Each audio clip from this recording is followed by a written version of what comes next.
ओम श्री कृष्णाय परब्रह्मणे नमः।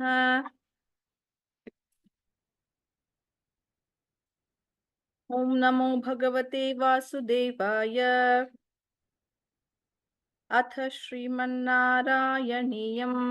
तृतीयं स्कन्धम्।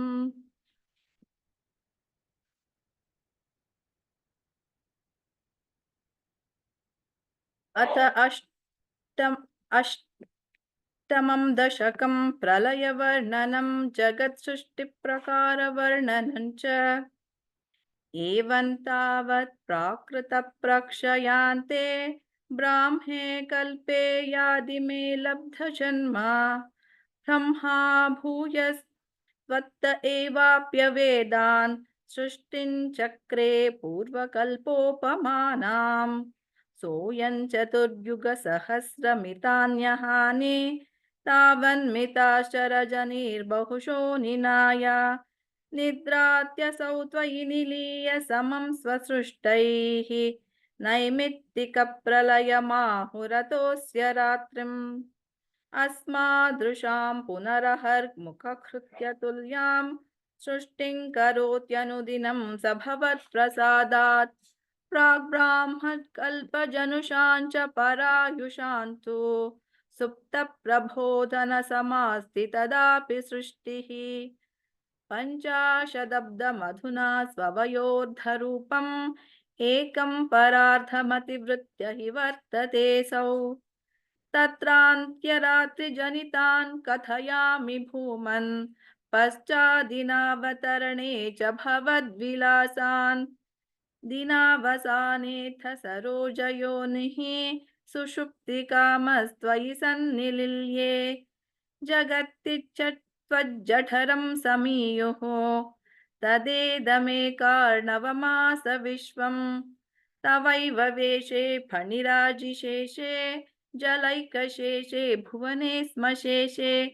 आनन्दसान्द्रानुभवस्वरूपः स्वयोगनिद्रा परिमुद्रितात्मा कालाख्यशक्तिं प्रलयावसाने प्रबोधयेत एत्यादिशता किलादौ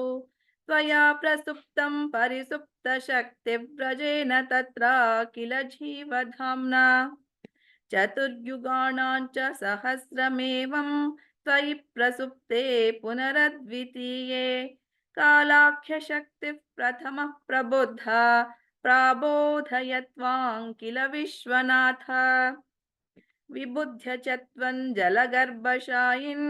विलोक्य लोकान् अखिलान् प्रलीनान् तेष्वेव सूक्ष्मात्मदया निजान्तस्थितेषु विश्वेषु ददाथ दृष्टिम् ततस्त्वदीया दयिनाभिरन्ध्रात् उदञ्चितं किञ्चन दिव्यपद्मम्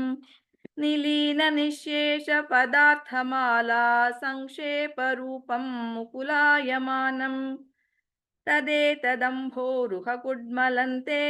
कलेबरातो यपथे प्ररूढम् बहिर्निरीतं परितस्फुरद्भिः स्वधामभिद्वान्तमलन्यकृन्तत् सम्फुल्लपत्रे नितरां विचित्रे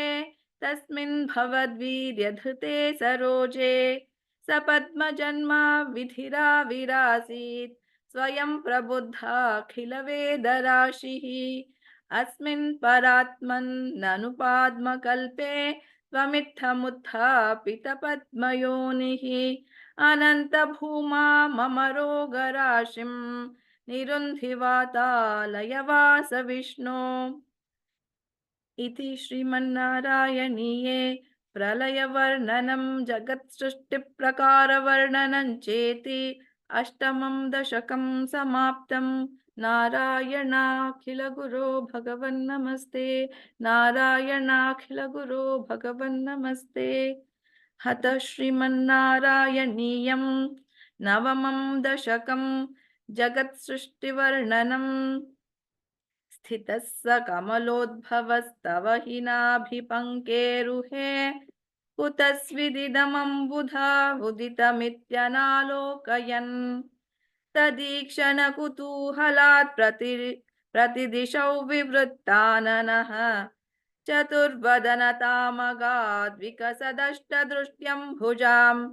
महार्णवविघूर्णितं कमलमेव तत्केवलं विलोक्य तदुपाश्रयन् तव तनुन्तु नालोकयन् क एष कमलोदरे महति निस्सहायो ह्यहम् कुतस्विदिदमम्बुजं समजनीति चिन्तामगात् अमुष्य हि सरोरुहः किमपि कारणं सम्भवेत् इति स्म कृतनिश्चयः स खलु नालरन्ध्राद्वना स्वयोगबलविद्यया समवरूढवान् प्रौढधीः त्वदीयमतिमोहनन् न तु कलेबरं धृष्टवान् ततः सकलनालिका विवरमार्गगोमार्गयन् प्रयस्य शतवत्सरं किमपि नैव सन्दृष्टवान्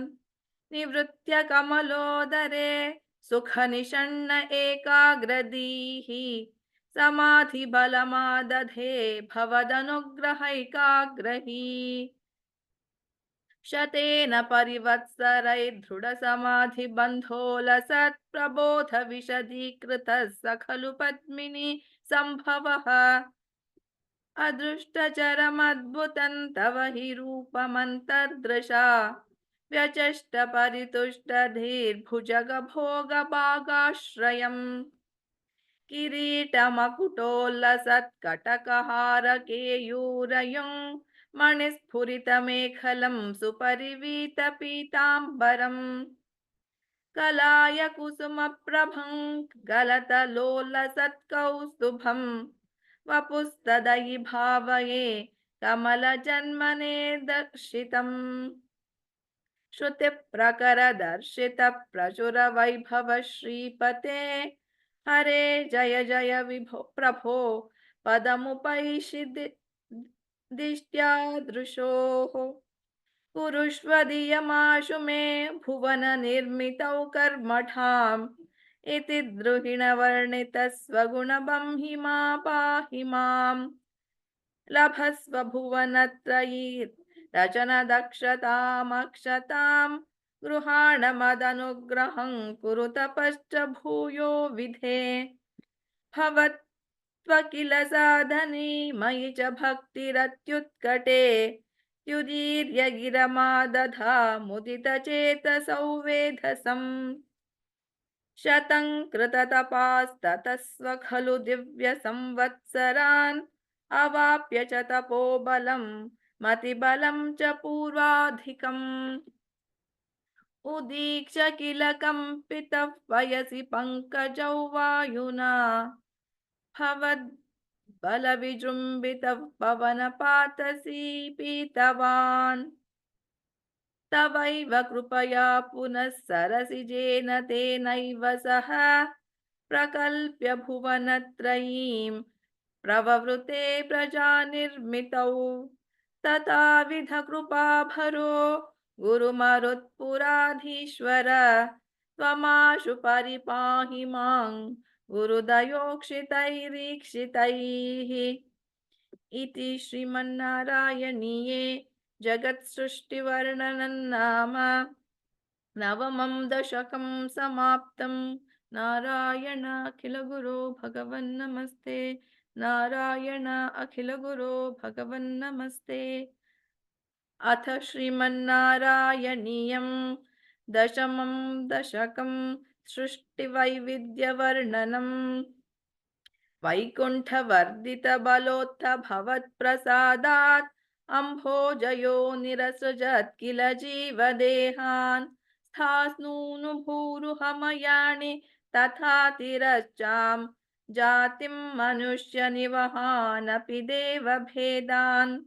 मिथ्यागृहास्मि मतिरागविकोपभीतिः अज्ञानवृत्तिमिति पञ्चविधां ससृष्ट्वा उद्दामतामसपदार्थविधानदूनः तेने त्वदीयचरणस्मरणौ विशुद्ध्यै तावत् ससर्ज मनसा सनकं सनन्दं भूयः सनातनमुनिं च सनत्कुमारम् ते सृष्टिकर्मणि तु तेन नियुज्यमानाः त्वत्पादभक्तिरसिका जगृहुर्नवाणीम् तावत् प्रकोपमुदितं प्रतिरुन्धतोऽस्य भ्रूमध्यतो जनिमृढो भवदेकदेशः नामानि मे कुरु पदानि च हा विरिञ्चेत्यादौ रुरोद किल तेन स रुद्रनामा एकादशाह्वयतया च विभिन्नरूपं रुद्रौ विधाय दयिता वनिताश्च दत्त्वा तावन्त्यदत्त च पदानि भवत्प्रणुन्नः प्राहा प्रजाविरचनाय च सादरन्तम् रुद्राभिसृष्टभयदाकृतिरुद्रसङ्घा सम्पूर्यमाण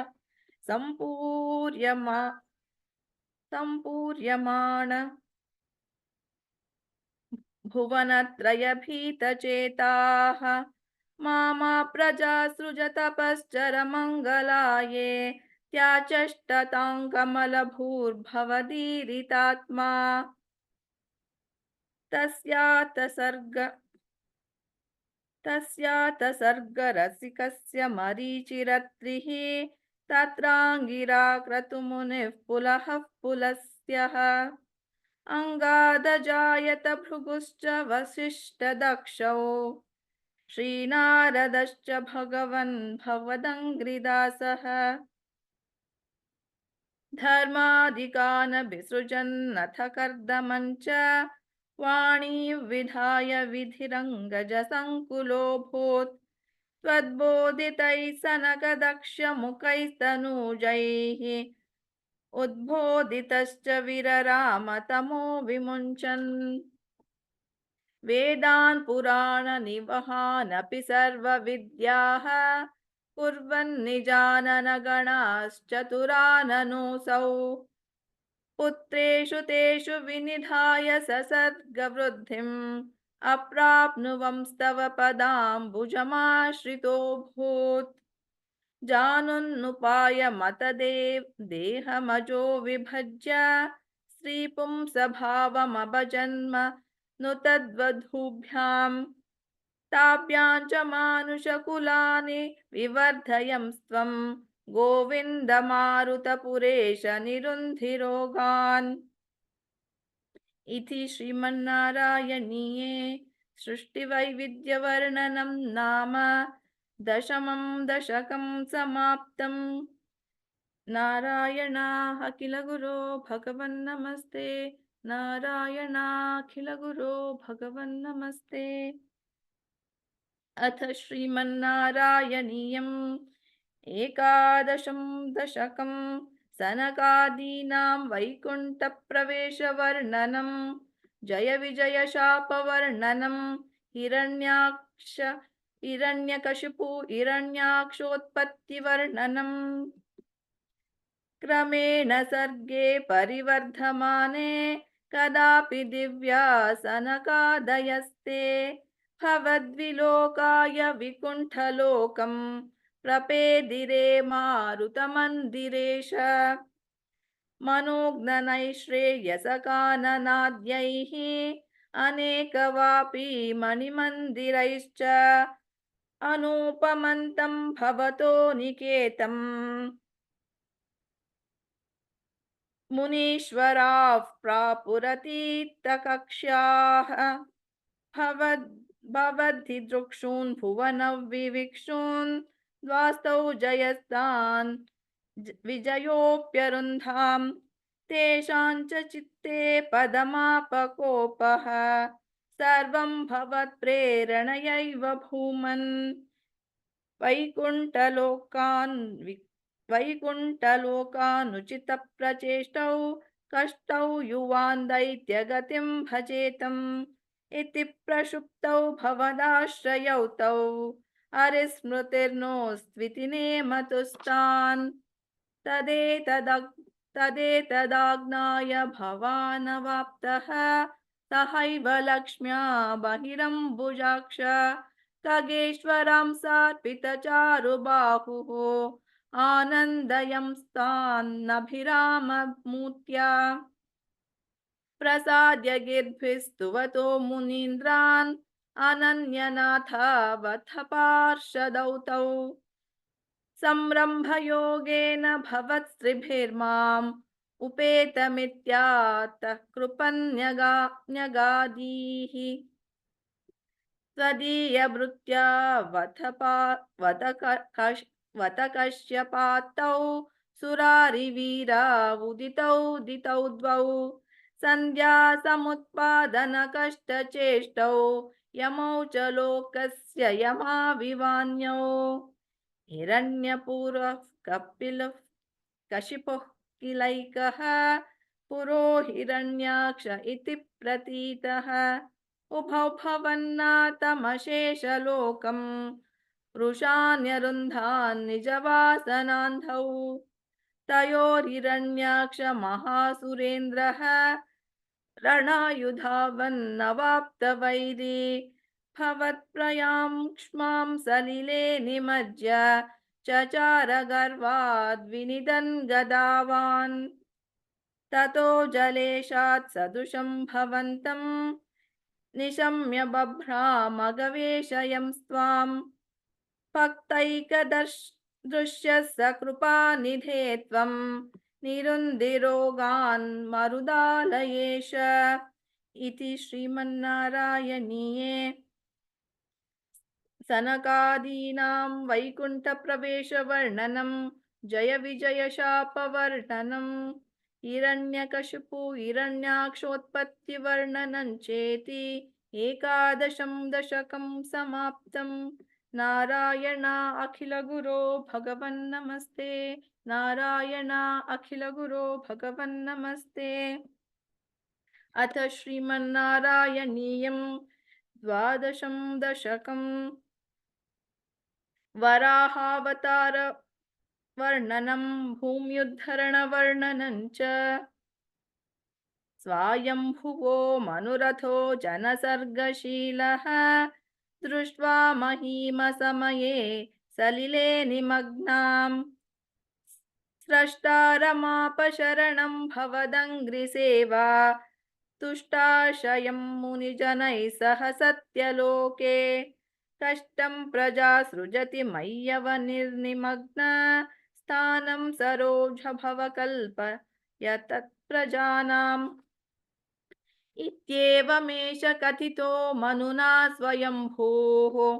अम्भोरु आक्ष तव पादयुगौ व्यचिन्तीत् आहा विभो जलमहन्यपिबं पुरस्तात् अद्यापि मज्जति मही किमहं करोमि इत्थं त्वदङ्घ्रियुगलं शरणय्यतोऽस्य नासापुटात् समभवः शिशुकोलरूपी अङ्गुष्टमात्रवपुरुत्पतितः पुरस्तात् भूयोत कुम्भिसदृशः समजृम्भयस्थां यस्त्वम् अभ्रेतताविदमुदीक्ष भवन्तमुच्चैः विस्मेरता विधिरगात् सह सूनुभिस्वैः कोसावचिन्त्य महिमा कितिरुत्थितो मे नासापुटात् किमु भवेदजितस्य माया इत्थौ विचिन्तयति धातरि शैलमात्रः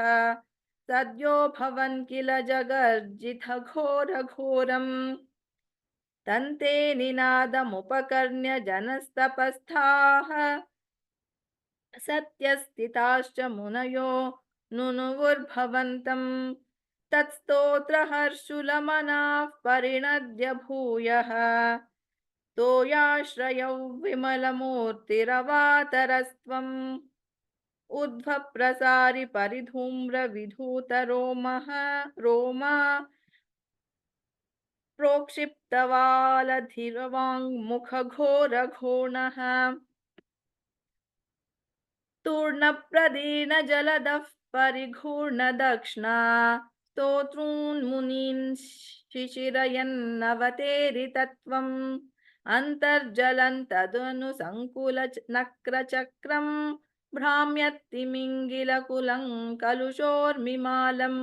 आविश्य भीषणरवेण रसातलस्थान् आकम्पयन् वसुमती मगमेशयस्त्वम् दृष्ट्वाथ दैत्यहतकेन रसातलान्ते संवेशितान् झटिति कूटकिटिर्विभो त्वम् आपातुकान् विगणय्य सुरारिखेटान् दंष्ट्राङ्कुरेण वसुधा मदधा सलीलम् अभ्युद्धरन्नथ धरान् दशनाग्रलग्नं मुस्ताङ्कुराङ्कितैवाधिकपीवरात्मा उद्धूतघोरसलिलाज्जलधेरुदञ्चन् क्रीडावराहवपुरीश्वर पाहि रोगात् इति श्रीमन्नारायणीये वराहावतारवर्णनं भूम्युद्धरणवर्णनं चेति द्वादशं दशकं समाप्तं नारायणाखिलगुरो भगवन्नमस्ते नारायणाखिलगुरो भगवन्नमस्ते अथ श्रीमन्नारायणीयम्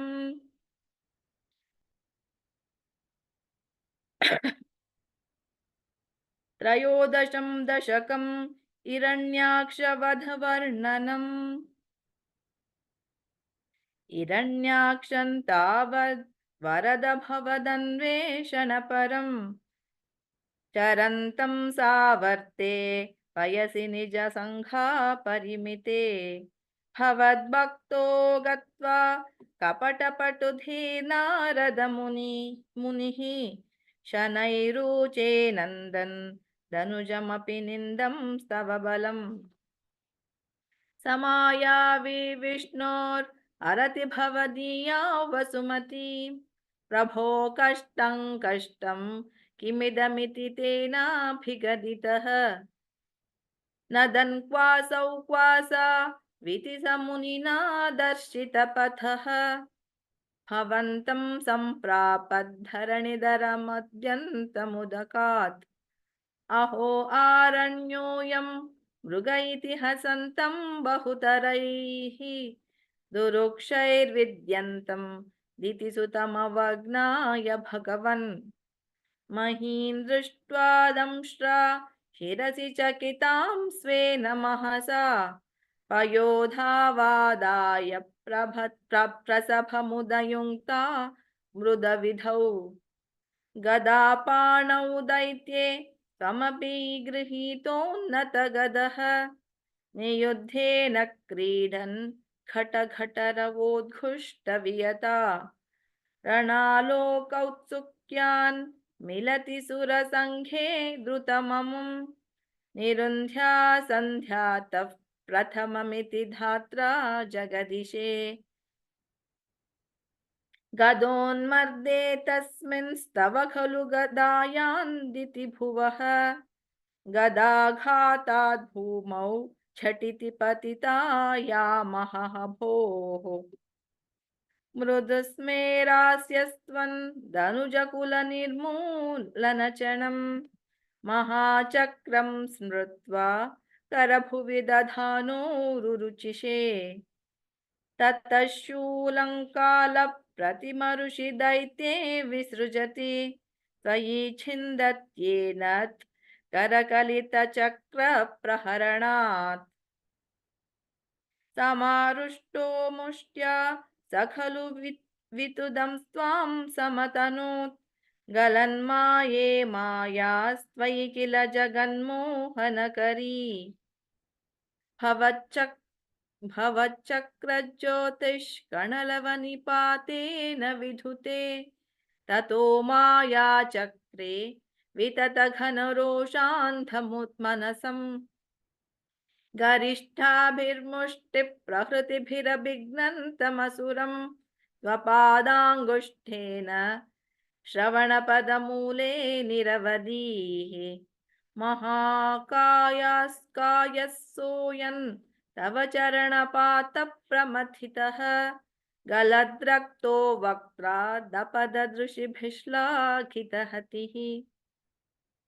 तदा त्वामुद्दाम प्रमदभरविद्योतिर्दयाः मुनीन्द्रासान्ध्राभिस्तुतिभिरनुवन्नध्वरतनुम् त्वचिच्छन्दो रोमस्त्वपि कुशगणश्चक्षुषिघृतम् चतुर्होतारोङ्घ्रौ स्रगमपि वदने चोदर इडा ग्रहा जिह्वायान्ते परमपुरुष परमपुरुषः पर परपुरुषः कर्णे च चमसाः विभो सोमो वीर्यौ वरदगलदेशेऽप्युपसदः मुनीन्द्रैरित्यादिस्तव नमुखरैर्मोथितमनाः महीयस्या मृत्या विमलतरकीर्त्या च विलसन् त्वधीष्ण्यं सम्प्राप्तः सुखरसविहारी मधुरिपो निरुन्ध्यारोगं मे सकलमतिवातालयपते इति श्रीमन्नारायणीये हिरण्याक्षवधवर्णनं नाम त्रयोदशं दशकं समाप्तं। नारायण अखिलगुरो भगवन्नमस्ते। नारायण अखिलगुरो भगवन्नमस्ते। अथ श्रीमन्नारायणीयं चतुर्दशं दशकं कपिलोपाख्यानम् समनुस्मृततावकाङ्घ्रियुग्मः समनुः पङ्कजसम्भवाङ्गजन्मा निजमन्तरमन्तरायहीनं चरितन्ते कथयन् सुकन्निनाय समये खलु तत्र कर्दमाख्यः दुहिणच्छाया भवस्ततीयवाचा कृतसर्गरसो निसर्गरम्यं भगवं स्वामयुतं समासिषेवे गरुडोपरि कालमेघकम्रं विलसत्केलिसरोजपाणिपद्मं हसितो लसिताननौ विभो त्वं वपुराविष्कुरुषे स्म कर्दमाय स्तुवते पुलकावृताय तस्मै मनुपुत्रीन् दहितान्न वापि पुत्रीः कपिलं च सुतं स्वमेव पश्चात् स्वगतिं चाप्यनुगृह्य निर्गतो भूः समनुशतरूपया महिष्या गुणवत्या सुतया च देवहूत्या भवदीरितनारदोपदिष्टः समगात् कर्दममागतिप्रतीक्षम् मनुनोपहृतां च देवहूतिं तरुणीरत्नमवाप्य कर्दमोऽसौ भवदर्चननिर्वृतोऽपि तस्यां दुडशुश्रूषणया दधौ प्रसादम्।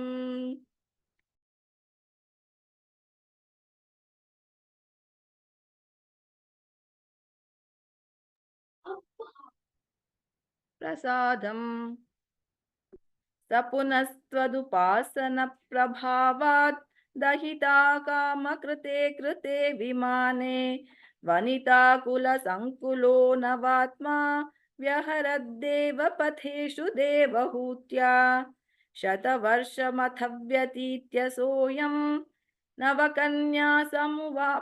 समवाप्य धन्यरूपाः वनयान् समुद्यतोऽपि कान्ता हितकृत्वज्जननोत्सुकोऽन्यवात्सीत् निजभर्तृगिरा भवन्निषेवा निरतायामथ देवदेवहूत्याम्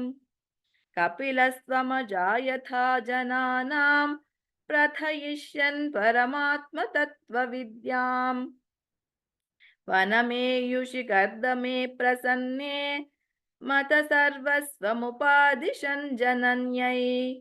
कपिलात्मक वायुमन्धिरेश त्वरितं त्वं परिपाहि मां गदौघात् इति श्रीमन्नारायणीये कपिलोपाख्यानं नाम चतुर्दशं दशकं समाप्तम्। नारायण अखिल गुरो भगवन् नमस्ते। नारायण अखिल गुरो भगवन् नमस्ते। अथ श्रीमन्नारायणीयम् पञ्चदशं दशकं कपिलोपदेशः।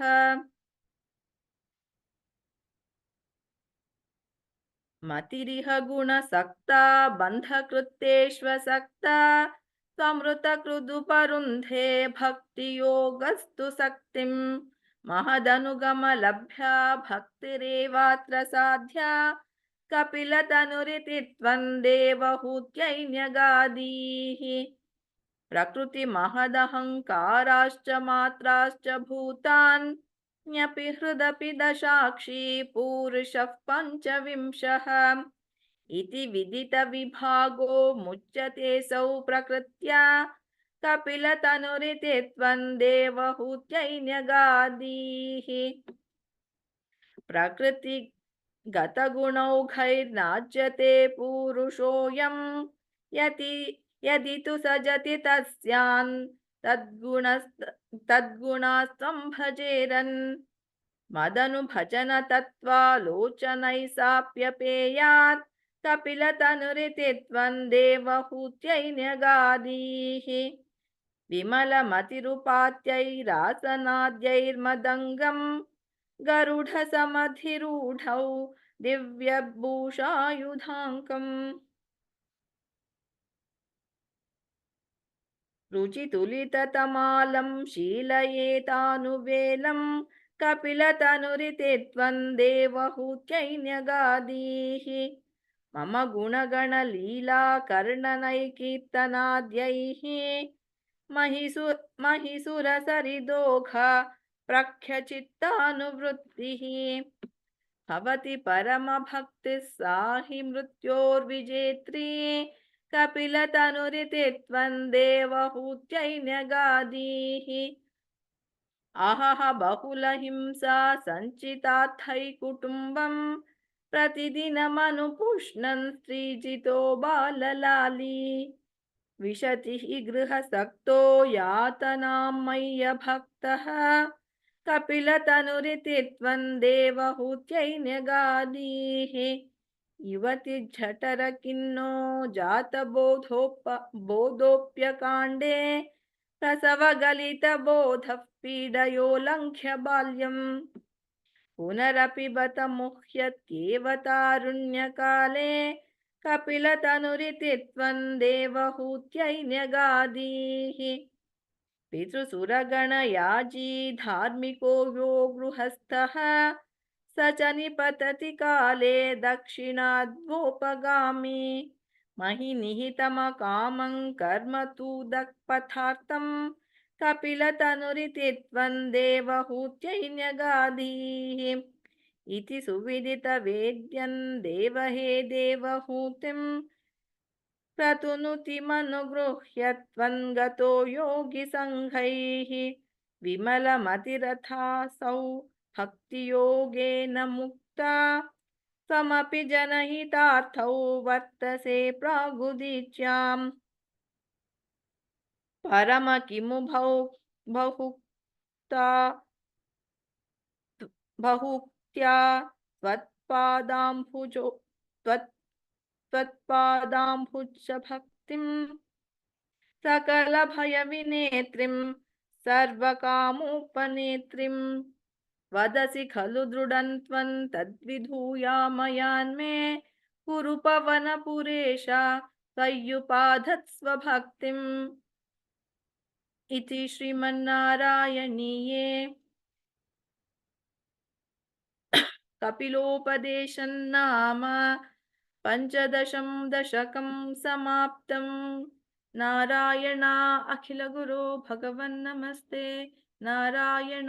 अखिलगुरो भगवन् नमस्ते। अथ तृतीयं स्कन्दं समाप्तम्।